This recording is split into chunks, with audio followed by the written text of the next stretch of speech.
صح. كنت عايز احكي لكم على حاجة. ثانية واحدة نركن.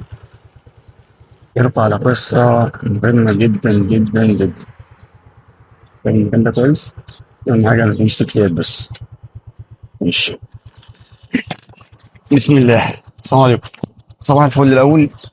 احنا دلوقتي الساعة 8 ونص الصبح وانا رايح شغلي. جات لي خطيرة كده قلت لازم احكيها لكم.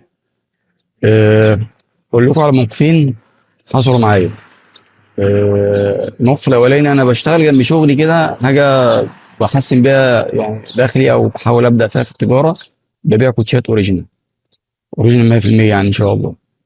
المهم فاحد المشترين يعني كلمني بعت لي على الماسنجر.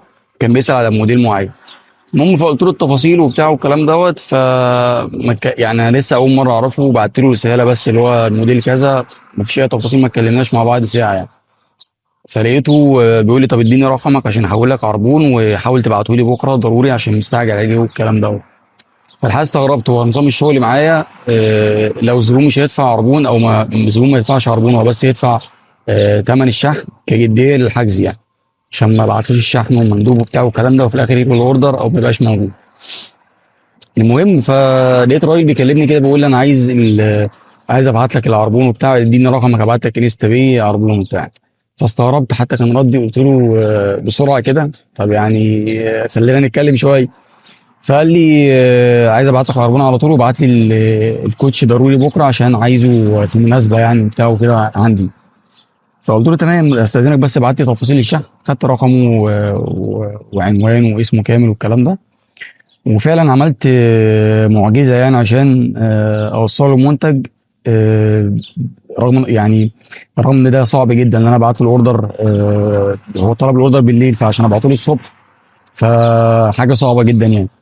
المهم ربنا وفقني الحمد لله وبعت له اوردر وخدت بقيت فلوسي وتمام والمعامله كانت سلسه وكويسه وراجل محترم وزي الفل. دي حاجه. النقطه الثانيه كان في احد البايكرز او الناس اللي هي بيبقى معاها موتوسيكلات اللي هي الحاجات اللي هي الهارلي والريس والكلام ده. شاب محترم جدا يعني نحسبه على خير ولا نزكي على الله احد. كان عارض الموتوسيكل بتاعه بثمن 145,000 جنيه. مش موتوسيكل صيني بقى له 30 و40 وبتاع والكلام ده و25 و15. لا موتوسيكل هارلي يعني مكلف و... او ريس يعني وثمنه كان 145,000 جنيه. ده كله طبيعي عادي. الغريب اللي انا لقيت الراجل الشاب دوت ربنا يجزيه خير يعني كاتب في البوست بتاعه على احد الجروبات بتاعت البايكرز. كاتب ان عيوب الموتوسيكل يعني بص بيبدا كده البوست بيقول الموتوسيكل كذا كذا هقول لك على اللي فيه بما يرضي الله عشان وانت بتيجي تشتري تبقى انت على بينه يعني. دي نقطه رقم واحد. مش اللي هو كتب بقى الموتوسيكل ده اصلي وتوكيل وايه وايه وايه وايه وفي الاخر قال بس يعني ها في حته بس مش عارف برومه او الكوتش عايز يتغير او مش عارفه ايه. بس هو تكلفته بسيطه يعني يتعمل ب 50 جنيه عند اي بتاع مش عارفه ايه. لا ما عملش كده. هو اول حاجه بدا بيها قال لك اقول لك عن الموتوسيكل فيه ايه بما يرضي الله عشان انت جاي تشتري تبقى عارف. المهم قعدت اقرا البوست كان عندي فضول جدا ان انا اقراه. لقيت البوست مليان تقريبا عيوب بتخوف اي حد بايكر بيفهم يدفع مبلغ زي ده في موتوسيكل زي ده. انا اجيب موتوسيكل صيني احسن. لو انا يعني مش بفهم في الحاجات دي لما اقرا موتوسيكل بالمبلغ ده وثمنه كده وبالغلو دوت وفي العيوب دي امال هو لو سليم هيبقى بكام. فلا يا باشا انا هروح اشتري موتوسيكل صيني ب 20 30 الف جنيه اكس زي الفل. فلقيته كاتب بقى الموتوسيكل ده فيه كذا وكذا ومش عارفه ايه وحته مش عارفه اتقطمت فانا لحمتها وعند حد كويس واتلحمت كويس وما رضيتش ادهنها عشان اللي يجي يشتري يبقى عارف الموتوسيكل فيه ايه. ومش عارفه فيه ايه عملتها برضو كان حاجه في مش عارف في الباكم او حاجه زي كده الفرده بتاعت الكاوتش ورا وعملتها وبتاع. بس ما اتعملتش كويس فعايز حد نضيف يعرف يعملها بس هي ايه ماشيه الدنيا بس عايز تتعمل كويس. قعد يقول كلام كده عيوب في الموتوسيكل تخلي اصلا اي حد بيقرا في الزمن ده يعني يعمل له بلوك.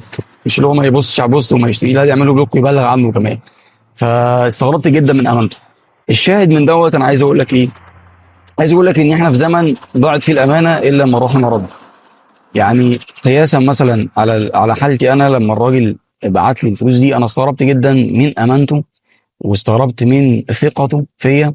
وكان لازم يعني ان انا اقابل ده بثقه اكبر وبامانه اكبر. ففعلا تعبت وبذلت مجهود كبير عشان اوصل له الشوز في الوقت اللي هو عايزه وبالجوده اللي هو عايزها.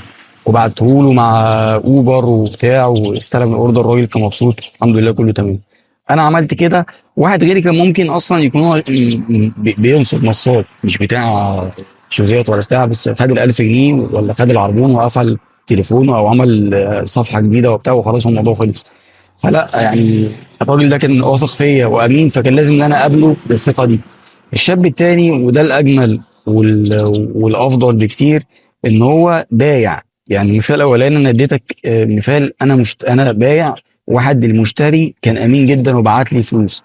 الناحيه التانيه العكس، هو كان بايع، والبائع في الغالب الا ما رحم ربي بيكون يعني في الغالب بيكون بيحاول يزين بضاعته ويجملها ويخفي عيوبها والكلام اللي احنا عارفينه ده.